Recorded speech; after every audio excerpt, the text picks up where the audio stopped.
para mí poder estar acá una vez más con cada uno de ustedes. Bendigo la vida de la pastora que nos concede esta oportunidad, acompañado de su hermano evangelista López Jiménez. Ustedes lo van a estar escuchando en breve. Gloria al Señor. Y quiero compartir con ustedes esta enseñanza que se encuentra en el Éxodo, libro de Éxodo, capítulo 16, verso 4. Gracias. Éxodo capítulo 16, verso 4.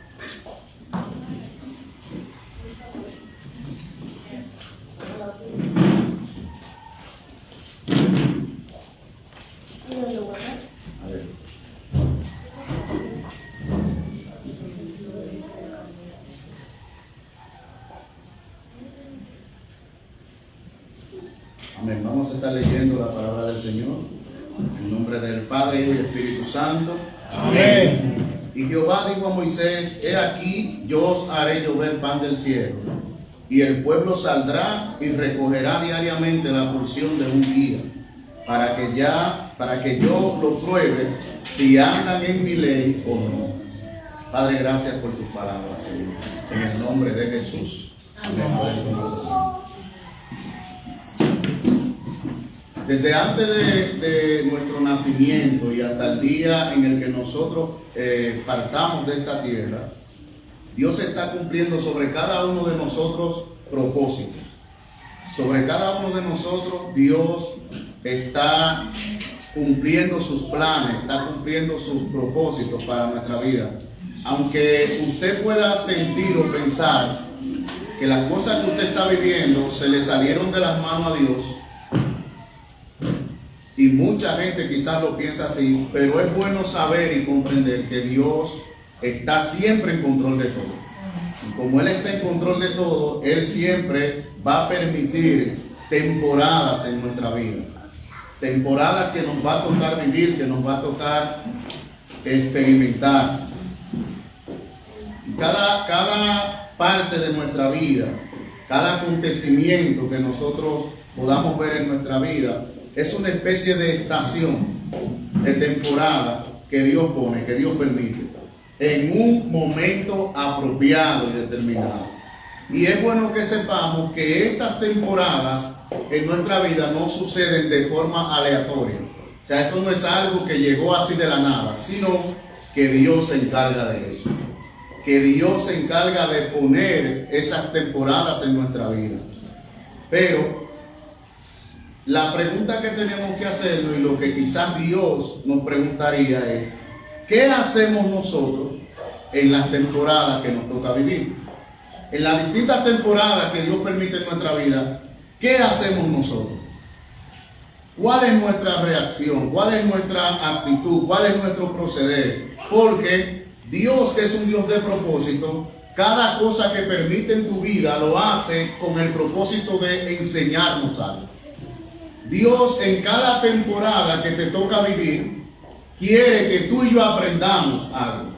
Entonces, para aprender ese algo, o para tener ese avance, ese crecimiento que Dios espera de nosotros, nosotros tenemos que accionar en esa temporada, en ese tiempo que nos toca vivir. Y a mí me gusta hacer una comparación con lo que es las estaciones del año y verlo desde un punto de vista espiritual, de una forma simbólica. Por ejemplo, espiritualmente hablando, simbólicamente hablando, la primavera tiene que ver con lo que es el potencial, con lo que es la promesa, la planificación y las posibilidades que vienen de parte de Dios. O sea, es una época de oportunidades y de comienzos o nuevos comienzos. Entonces, a todos los que estamos aquí, en algún momento de nuestra vida se nos han presentado oportunidades, ¿sí o no? Amén. ¿Cuál es el asunto? ¿Qué pasa? Que muchas veces hay oportunidades que te pasaron por el frente de la cara y tú no la viste. Hay oportunidades que llegan a nuestra vida y no la vemos. Entonces, es responsabilidad nuestra poder discernir y detectar cuando Dios me envía una oportunidad, para yo poder aprovecharla, para yo poder sacar eso que Dios quiere que tenga de ese tiempo, de esa temporada. También está la estación del verano, que es el tiempo del crecimiento, el tiempo de la maduración. Esta es la estación donde Dios nos asigna trabajos y nos llama a crecer y a madurar. Es la estación donde usted y yo tenemos que accionar para alcanzar una madurez, un crecimiento. Hay cosas que usted y yo tenemos que entender simplemente de que Dios la permite para que haya en nosotros un crecimiento, o lo que llamamos madurez. Y la iglesia y cada uno de nosotros tenemos que entender algo. Este asunto no funciona con varita mágica. Aquí las cosas Dios no las hace con varita mágica. Me explico. Hay cosas que usted quiere tener o que usted quiere ser. Por ejemplo, usted le puede pedir al Señor, como yo he dicho en algunas ocasiones, usted le puede decir al Señor: yo quiero que tú hagas de mí un hombre paciente, porque yo siento que me desespero mucho, yo siento que soy impulsivo, yo siento como que no tengo como esa calma. Entonces yo necesito, Señor, que tú me hagas un hombre paciente. Y la idea nuestra muchas veces es que Dios vendrá con una varita mágica, hará así y ya yo seré un hombre paciente. Y nosotros tenemos que aprender la forma en la que Dios trabaja. ¿Cómo Dios trabaja? Que cuando Dios quiere convertirme a mí o convertirlo a usted en una persona paciente, Dios permite una temporada. Dios envía una temporada. Y esa temporada viene con alguien dentro de ella a lo que nosotros le llamamos un zozobra. A lo que nosotros le llamamos quizá un dolor de cabeza. Usted quizás no se ha percatado, pero el día que Dios quiso hacer de ti un hombre y una mujer paciente, te puso al lado una persona difícil de soportar. Amén. ¿Sabe por qué? Porque Dios no hace las cosas en ti con varita mágica, es a base de proceso. Amén. Y Dios dice: voy a hacer que tú seas un hombre paciente y te voy a poner a alguien al lado para que tú ejercites eso ahí. Amén. Con esa persona tú vas a aprender a ser paciente. Con esa persona tú vas a aprender. A veces nosotros quizá ingenuamente, y digo ingenuamente porque pedimos las cosas y no sabemos cómo Dios nos la va a dar, pero quizá en algún momento alguien le ha dicho al Señor: yo quiero ser una persona bondadosa, ayúdame, Señor, a ser bondadoso. Y Dios te pone necesitados al lado tuyo para que tú empieces a practicar la bondad con esa persona. Y es ahí donde se forma en ti ese hombre o esa mujer bondadosa que te estás pidiendo. Así es que Dios trabaja. Entonces Dios envía temporadas, y esas temporadas, como la primavera, deben de verse como oportunidades. Algo que no nos ayuda a nosotros es estar viendo constantemente una guerra, una batalla, una lucha. Nosotros por donde quiera que miramos vemos guerra, vemos lucha, vemos batalla, y hasta que ustedes no aprendamos a ver las situaciones no como una lucha, no como una guerra, no como una batalla, sino como una oportunidad, no vamos a avanzar. ¿Cómo así una oportunidad? Sí, hay situaciones en las que tú te estás desesperando, pero cuando tú aprendes a verlo como una oportunidad de aprender a ser paciente, entonces se empieza a formar en ti lo que es la paciencia. Porque tú estás viendo oportunidades. Estás viendo una temporada en la que más que empezar a quejarte y a cuestionar a Dios, vas a empezar a practicar hábitos que te van a ayudar a ti a agradar a Dios. El otoño es la estación de la cosecha, y esta a todo el mundo le gusta. Porque a todos nosotros nos gusta que llegue el tiempo de cosechar. A nosotros nos gusta cuando Dios nos hace una promesa, y luego nos gusta cuando Dios la cumple. ¿Verdad que sí? Usted viene a la iglesia o en algún otro escenario, Dios te da una palabra y te dice: te voy a bendecir, te voy a prosperar, te voy a sanar, te voy a suplir, ese problema que tú tienes lo voy a solucionar. Dios te da la promesa. Y usted se va contento para su casa. Dios me habló, Dios me dio una palabra, y usted dura 2 o 3 días contento con esa palabra. Ya lo otro que usted quiere después de ahí es que se cumpla. Amén. Es que eso que Dios me dijo que me iba a dar, yo lo quiero ver ya. Eso que Dios dijo que iba a hacer, yo lo quiero ver. Pero hay un dato que nosotros perdemos de vista, y es que entre la promesa y el cumplimiento hay un camino. Cada vez, es como yo le digo a la gente, cuando Dios te da una promesa, más que regocijarte, asústate. ¿Por qué? Porque cada promesa que Dios nos da no es otra cosa que el anuncio de un proceso que vamos a pasar. ¿Por qué, pastor, un proceso? Por lo siguiente, porque cuando Dios te da la promesa, gloria a Dios, porque cuando Dios te da la promesa, hay un camino que es que te va a dirigir al cumplimiento. Y es bueno que usted entienda la definición de la palabra cumplimiento. Cuando usted busca la definición de la palabra cumplimiento, usted se va a dar cuenta que dice que algo que tiene cumplimiento es algo completo. Es algo que ya está completo. ¿Qué quiere decir eso? Que cuando Dios me hace una promesa y yo comienzo a caminar el camino en dirección hacia el cumplimiento de esa promesa, yo voy a ser moldeado en ese camino, yo voy a ser preparado en ese camino, y luego cuando esa preparación termine es que se va a manifestar en mí el cumplimiento. O sea, que aunque Dios me prometa algo, si yo no adopto, no recibo y no acepto las enseñanzas que Dios quiere darme, no habrá cumplimiento en mi vida. Entonces el otoño es esa temporada en el que se manifiestan las cosas que Dios ha prometido. Y hay otra, que es la que me quiero enfocar más, porque vamos a hablar, o el propósito de esta actividad es que sepamos acerca de la dependencia. Y es el invierno. La temporada del invierno es la estación de descanso. Es la estación de recogimiento. Representa un periodo de descanso, restauración y reflexión. Es la estación donde los que sembraron van a cosechar o van a tener alimento. Yo le llamo la estación de la provisión que se convierte en prueba. La estación de la provisión que se convierte en prueba. ¿Por qué? Yo digo que hay provisión que se convierte en prueba. Cuando usted y a mí nos hablan de prueba, ¿en qué nosotros pensamos? Una prueba. Una prueba es como lo que le pasó a Abraham, que Dios le dijo: sacrifícame a tu hijo. Y uno dice: wow, qué prueba esta.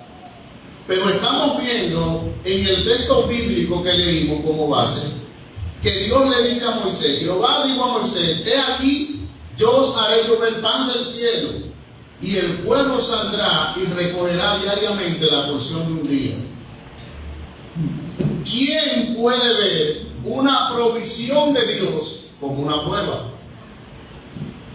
Para mí una prueba es que Dios me diga que le entregue a mi hijo. Pero para mí una prueba no es que Dios me bendiga. Para mí una prueba no es que Dios me dé abundancia, que Dios me supla. Eso es lo que hasta el momento mucha gente ha pensado.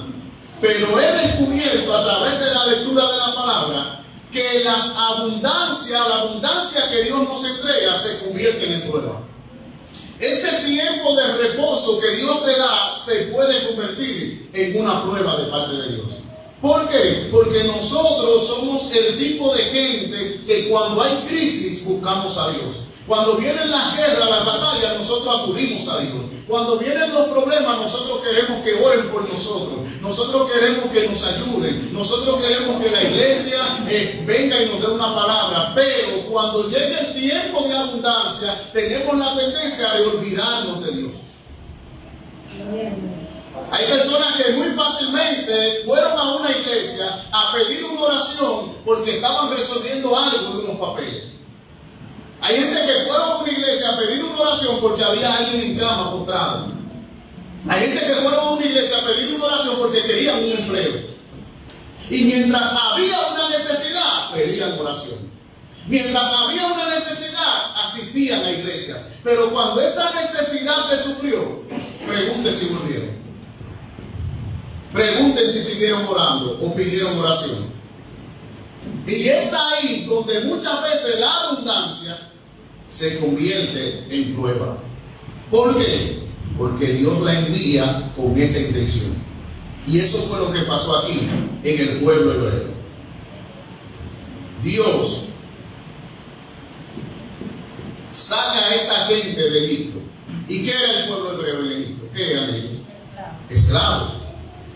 Y dice que le ponían cargas pesadas. Eran gente que estaban pasando la 1001, como dicen. Dios los saca de ahí y Dios los lleva al desierto. ¿Y qué hace Dios en el desierto? Los sustenta. No es como muchas veces nosotros expresamos. Hay gente que cuando está pasando una situación difícil y tú lo saludas, varón, Dios te bendiga, ¿cómo estás? Te dice, en un desierto. Porque para ellos, desierto es sinónimo de problema. Desierto es sinónimo de escasez. Desierto es sinónimo de sequía. Pero eso no es lo que yo veo en la Biblia. En la Biblia yo veo gente que Dios puso en el desierto y que el sol no lo maltrataba porque había una columna de nube. Amén. Yo veo gente en el desierto que de noche el frío no los mataba porque había una columna de fuego. Las fieras del campo no se acercaban a ellos porque la columna de fuego los ahuyentaba. Y no chocaban uno con otro por la oscuridad porque la columna de fuego alumbraba el camino. En el desierto yo veo gente que cuando le daba sed, de una peña Dios le daba agua. Y veo gente que cuando tenía hambre, Dios de forma milagrosa le proveía alimento. Sus ropas no se envejecían y Dios estaba con ellos todo el tiempo. Así que lo único que yo veo en el desierto es a Dios respaldando un pueblo. Amén. Adiós. Pero esto tenía una razón. Esto tenía un propósito. Porque tú pasas de ser un esclavo atormentado en una ciudad que tenías que trabajar de sol a sol para ganarte el pan, y ahora Dios te lleva a un lugar donde ya no eres esclavo. Ahora Dios te lleva a un lugar donde ya no estás siendo maltratado, donde no tienes que trabajar de sol a sol y donde no tienes que matarte tanto para comer, sino que de forma milagrosa Dios te da el sustento. Amén. Y Dios en esa temporada, ellos no sabían que Dios lo estaba probando. Hay distintas opiniones.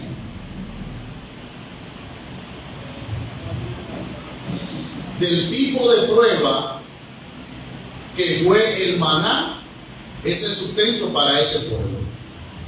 Algunos dicen que era una prueba de confianza. Dicen que la porción de maná debía recolectarse o recogerse diariamente. La prueba consistía en confiar en Dios todos los días. Porque muchos de nosotros estamos preocupados, estamos afanados, estamos desanimados, entramos en depresión. ¿Sabe por qué? Por cosas que todavía no han pasado. Yo hablaba con alguien de este tema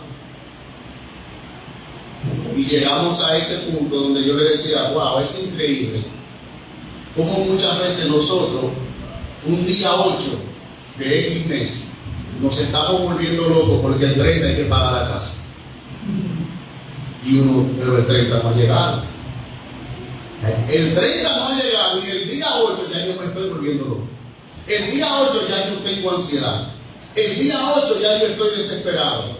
Y justamente una de las cosas que Dios quería enseñarle al pueblo era vivir el día a día. Amén. Nosotros tenemos que aprender a vivir el día a día. Esto es parte de la dependencia de Dios. Por eso en el Nuevo Testamento, Mateo 6:34 dice, así que no os afanéis por el día de mañana, porque el día de mañana traerá su propio afán. Dios quiere que el pueblo se acostumbre a depender de Él día a día. Porque Él conoce y sabe que nosotros muchas veces queremos tener todo lo demás, aún no lo necesitemos hoy. Entonces, una forma de dependencia es que el día de hoy tú estés concentrado y enfocado en la bendición que Dios te entregó hoy. Cada día trae su propio afán. Yo no tengo que tener ansiedad por lo que aún no ha llegado.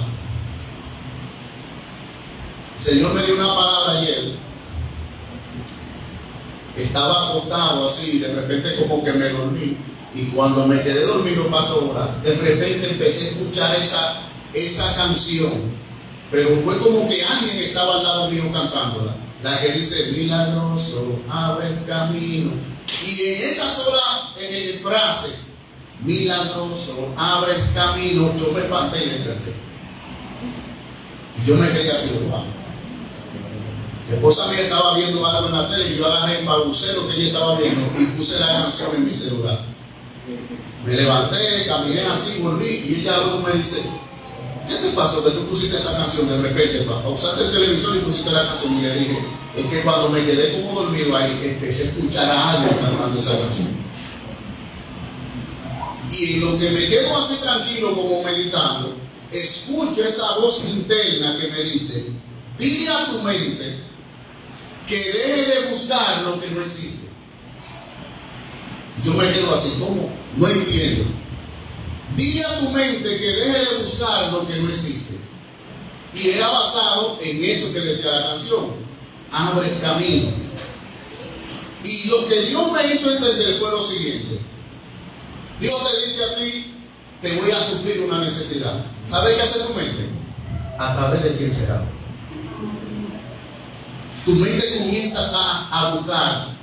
Fulano una vez Dios lo tocó y me dio una ayuda. Cuando viene a ver a esa misma persona, Dios la va a usar. O es alguien de fuera que va a venir y me va a enviar algo, una remesa. O será que alguien de mi familia de repente va a heredar una herencia y a mí me va a tocar algo. La mente a 1000 por hora comienza a buscar cuál es la manera en la que Dios te va a suplir eso que te prometió. Y el Señor me decía, dile a tu mente que deje de buscar lo que no existe. ¿Por qué, Señor? Porque cuando yo te digo que te voy a proveer, te estoy diciendo que yo voy a abrir caminos, pero caminos que no están hechos todavía. Por ende, lo que tu mente está buscando, lo está buscando mal porque no existe. Eso que ella está buscando no es el camino ni es la forma en la que yo te voy a bendecir. Y uno lo que hace es que obstaculiza lo que Dios quiere hacer. Porque mientras tú estás muy pensando en que lo que Dios va a hacer contigo viene por allá, lo más lejos que tú tienes es que Dios te va a salir por aquí. Entonces, ¿qué es lo que nos toca? Vivir el día a día y dejar que las cosas fluyan. Por eso la Biblia dice, dile a Dios tus necesidades solamente, y Él se encarga de lo demás. Él se encarga de cómo lo va a hacer. Una prueba de confianza. Dios le decía al pueblo, ese maná, ese alimento del cielo que yo le envié, cuando esté ahí, salgan y recojan solo lo que se van a comer ese día. Y usted puede mirar, wow, pero es que hay mucho. Si ese pueblo hebreo hubiese sido un pueblo dominicano, ahí tuviera la gente con saco, recogiendo maná y llenando saco, para asegurarlo de un año. Pero como Dios conoce el corazón, Dios dijo no. El que cualquiera de ustedes intente recoger más de lo que se van a comer en ese día, la Biblia dice que se volvía gusano y herida. Lo único que prevalecía era el sustento diario. Y era una forma de Dios probarlo y enseñarle que confíen en Él hoy. Confíe en mí hoy. Mañana no ha llegado todavía. Lo segundo, que era una prueba de obediencia. Y algunos piensan que la prueba que Dios le pone a los israelitas en este pasaje tenía que ver con si ellos seguirían los mandamientos específicos de Dios. De no dejar el maná para el día siguiente o de no recogerlo en Sabbat. O sea que cuando alguien recogía maná el martes y usaba habilidad y cogía lo del miércoles también, el miércoles cuando lo iba a buscar, usaba. Pero ahora el viernes Dios le dice, recojan lo de hoy y lo de mañana. Pero como yo sé si mañana cuando yo vaya, ese que yo recogí no va a estar dañado? Porque muchas veces Dios nos pide cosas que no tienen sentido, cosas ilógicas para nosotros, cosas raras para nosotros, y no sabemos que es una prueba de obediencia. En una ocasión yo tenía, mis hermanos, mucho tiempo que yo no veía 500 pesos juntos, mucho tiempo, y no recuerdo bien cómo fue que conseguí 500 ese día, y me echo mis 500 pesos en los bolsillos. Y cuando llego a la casa, que me siento, no me siento muy bien cuando escucho al Señor que me dice: llévaselo a fulana, una amiga de mi esposa que tenía varios niños sola y estaba pasando un proceso fuerte. Nilsi se llama ella, estoy hablando de algunos años, y yo me quedo en el mueble así y digo: wow. Me dice la esposa: ¿qué pasó? Digo: tú no sabes lo que me acaba de decir el Señor, que yo conseguí estos 500 pesos, ya yo estoy en mi mente que aquí está la cena tuya y mía y el desayuno de mañana. Pero el Señor me está diciendo que se lo lleve a Nilsi. Y la esposa mía me dice: ay, ella lo necesita. Y fuimos, se lo llevamos, pero compramos cosas más para los niños, una fundita de leche, un asunto, y llegamos allá con una funda. Mira, Nilsi. Y cuando le entregamos eso, empezó ella a llorar porque no tenía nada en su casa, nada. Y empezó a llorar y así como con vergüenza, dándonos gracias. Y yo haciendo lo que Dios me mandó a hacer, pero no muy. Al otro día ahí en mi casa se aparece alguien y fue a hablar conmigo. Duramos un rato ahí conversando. Cuando esa persona se para que se va, se mete la mano en los bolsillos y saca 1000 y me lo da. Y me dice: mira, agárrate de ahí. Yo digo: oh, yo di 500 ayer y hoy Dios me mandó 1000. Le dije a la esposa mía: mira a ver si necesito algo más. Porque cuando venga a ver 2000, yo lo convierto en 2000 ahora. Entonces, el acto de obediencia que Dios te pide muchas veces, tú no lo vas a entender. Dios te pide cosas raras, Dios te pide cosas que para ti no tienen lógica ni sentido. Pero un acto de obediencia ante lo que tú no entiendes te puede cambiar la vida o puede abrir una puerta grande. También es una prueba de gratitud. El acto de Dios darle el maná a este pueblo es una prueba de gratitud. Visto desde otra perspectiva, debemos entender esto como el desafío de practicar la gratitud, de despertar cada día, mis hermanos. Quiero que pongan atención en este punto. Cada día nosotros despertamos ante nuestra existencia continua. Cada día podemos despertar y agradecer lo que tenemos. O podemos dar por sentada nuestra situación. Digo que hay algo que nos ha hecho mucho daño, y es la costumbre y el normalizar las cosas. Me explico. Si usted tiene 30 años de edad, usted se acostumbró a que todos los días usted despierta y se para de una cama y va a trabajar, a estudiar, lo que sea que usted haga. Para usted es tan normal que amanezca y usted despertarse, que usted no mira para arriba y le dice al Señor: gracias por un nuevo día. Cuando nosotros normalizamos las cosas y es tan normal para nosotros por la costumbre de tenerlo siempre, perdemos de vista el favor de Dios. Y es por eso que más de una vez usted tuvo un plato de comida en la mesa y quizás se le olvidó decir gracias, Señor. Porque es normal. Es normal que donde usted trabaja los 15 y los 30 le paguen. O le depositan a una cuenta, o le dan un cheque, o se lo dan en efectivo, como sea, pero es normal. Tan normal que el 15, cuando usted le dan el dinero, que usted lo cobra, usted no dice gracias, Señor.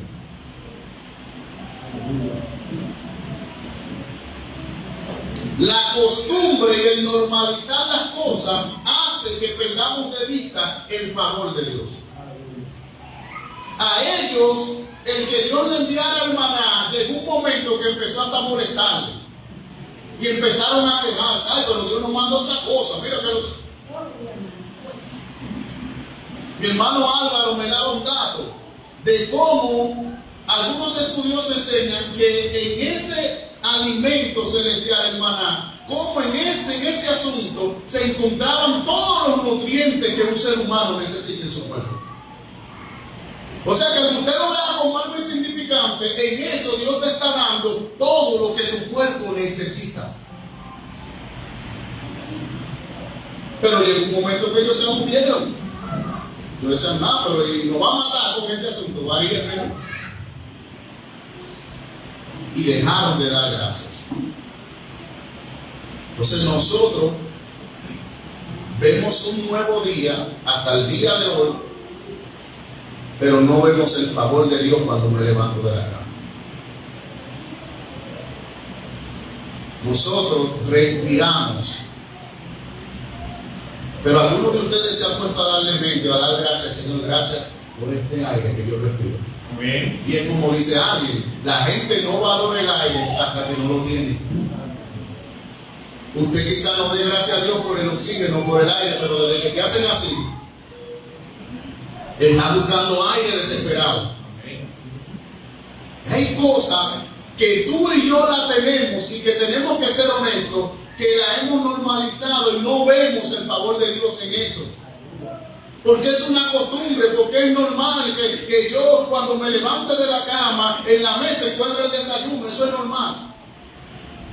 Que a las 12, a la 1 es normal que la comida esté ahí, que la cena esté ahí. Eso es normal, que cuando yo voy a salir nada más tengo que ir al closet y ahí está la ropa que yo necesito. Tantas cosas que para nosotros son costumbres y son normales que sacamos a Dios de la ecuación.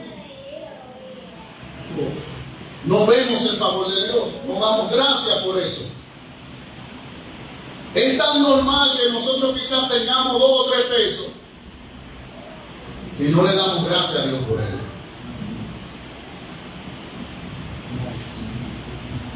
También es una prueba que tiene que ver con la seguridad de Dios que podemos tener en Dios. Nosotros podemos preguntarnos cuán dispuestos estamos a asumir riesgos espirituales cuando el futuro no está asegurado. Seguimos un camino piadoso a pesar de los desvíos y los terrenos desconocidos en el viaje que estamos haciendo. O exigimos una previsibilidad absoluta. O sea, nosotros, los seres humanos, nos gustan mucho las garantías. A nosotros nos gustan las garantías. A nosotros nos gusta estar asegurados. Por eso es que hay gente que dejaron de depender de Dios y están dependiendo en su cuenta bancaria. Personas que dejan de depender de Dios y están dependiendo de la nevera que tienen de todo ahí. Dejaron de depender de Dios y dependen de lo que tienen en los bolsillos. Se acuestan con los pies para arriba, muy tranquilos, porque ellos entienden que lo que necesitan en cualquier momento que se les presente está ahí. Pero ¿qué pasa cuando Dios te manda la comida de hoy y te dice no me busques más nada, solamente enfócate en hoy? No, el deseo nuestro es tener la de un mes ahí segura. Amén. Yo no quiero simplemente la de hoy. Si yo tengo chance de hoy almacenarlo de un mes, yo lo voy a hacer. Pero Dios dijo no me guarden nada, no me almacenen nada, coja lo que usted se va a comer hoy y punto. Porque es para enseñarle. Por eso es que Dios le dice a Abraham, sal de tu tierra y de tu parentela. Sí, Señor. Como usted diga, ¿para dónde? Camina y no te apures. Usted se imagina a alguien que Dios lo saque de su casa y le diga, sal de tu casa, y que esa persona comience a caminar sin saber para dónde. Hebreo lo dice, Abraham salió de su tierra sin saber para dónde. ¿Sabe por qué? Porque Dios le está diciendo que haga algo, pero Dios no le está dando garantía. Dios no le está dando una seguridad. de que sí, yo salgo de aquí, prendo el GPS porque para tal lugar que voy. Yo digo, no, camina, va a donde, Señor, no importa, comienza a caminar, yo te digo después. A nosotros nos gusta mucho lo seguro. Y nosotros, al igual que Pedro, tenemos que aprender a caminar en lo incierto. Porque cuando Jesús le dijo, sal de la barca y ven, Pedro sabía que sobre el agua no se camina. Pero aún así él sacó el pie y comenzó a caminar. Y la iglesia está llamada a caminar sobre lo incierto. Pero nos gustan mucho las garantías y las seguridades. Dios me pidió que haga algo, yo tengo que estar seguro del resultado antes de empezar a hacerlo. Si no, no lo hago. Yo tengo que estar seguro de lo que voy. Mire qué fácil pasó conmigo. Cuando Dios me dijo dar los 500, yo no quería, pero cuando vi el resultado estaba dispuesto a dar lo mismo. ¿Por qué? Porque ya hay una seguridad y un resultado. Dios dice no. Yo te doy una orden, pero no te voy a dar garantías. No te voy a dar seguridad. Una prueba de relación con Dios. Algunos de los estudiosos dicen que la prueba consistía en ver si los israelitas dedicaban su tiempo a buscar a Dios, ahora que lo tenían. En Egipto ellos no tenían tiempo para nada. Trabajando de sol a sol, cansados, salían de noche, llegaban de noche, como hay muchas personas que salen a las 5 de la madrugada de su casa, llegan a las 8 de la noche a su casa, llegan cansados, agotados, y cuando intentan ahora orar, se duermen.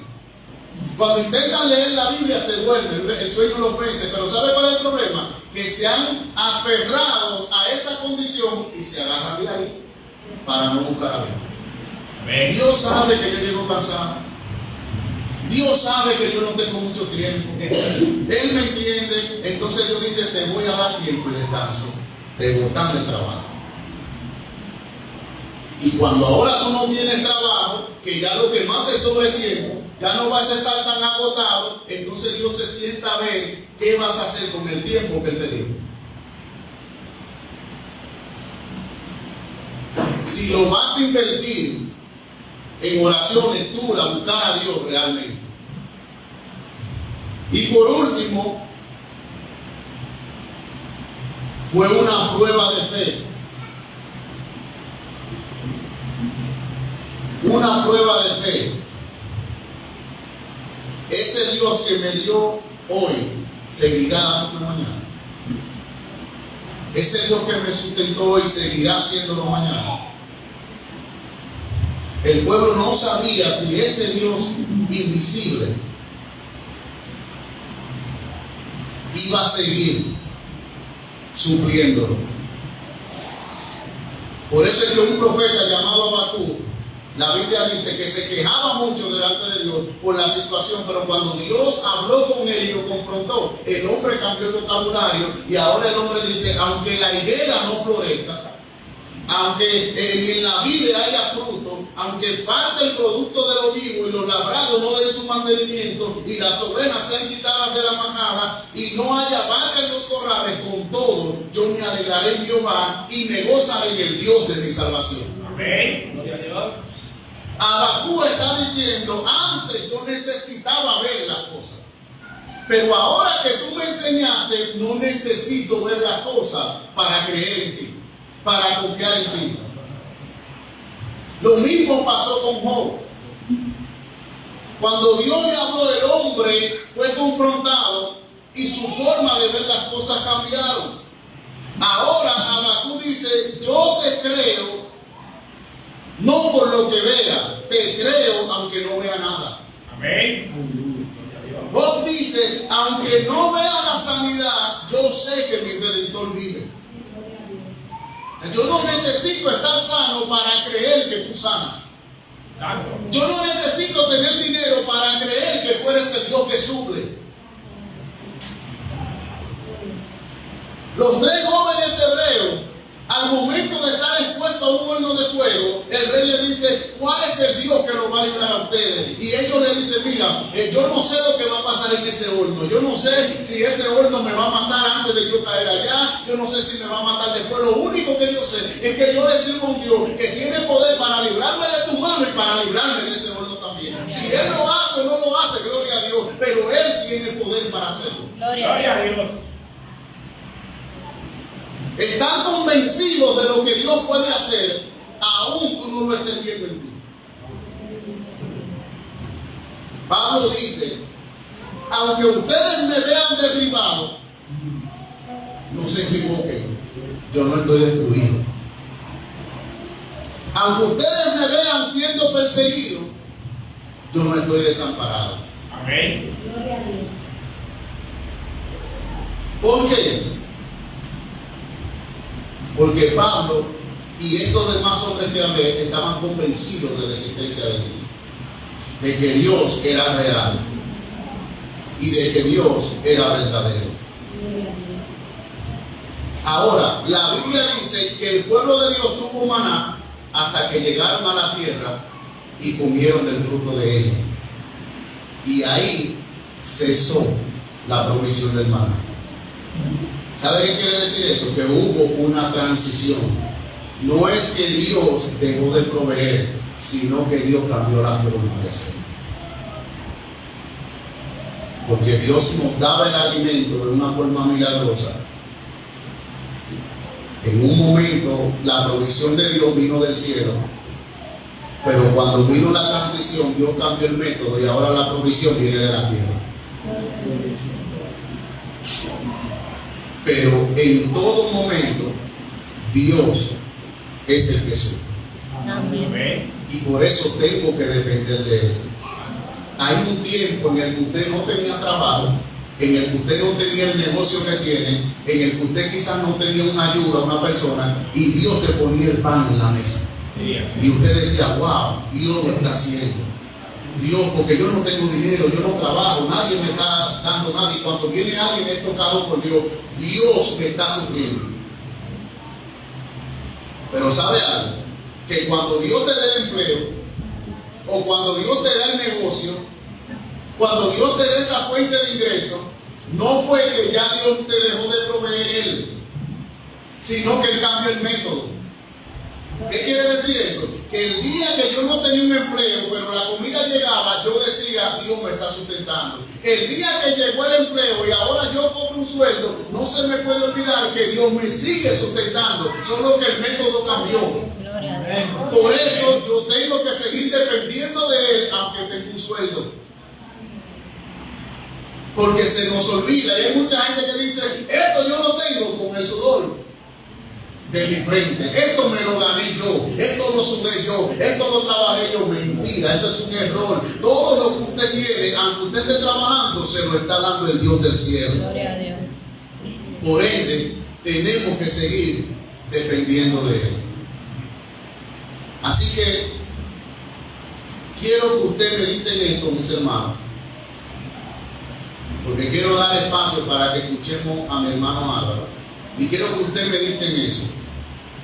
Dios es el Dios del que usted y yo tenemos que depender siempre.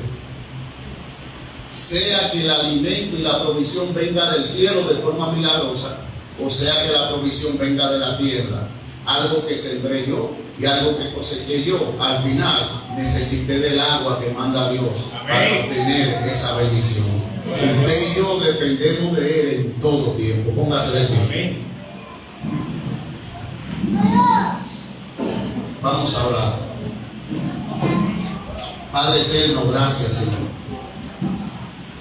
Gracias por tu bondad, gracias por tu misericordia. Gracias, Señor, porque tú eres fiel.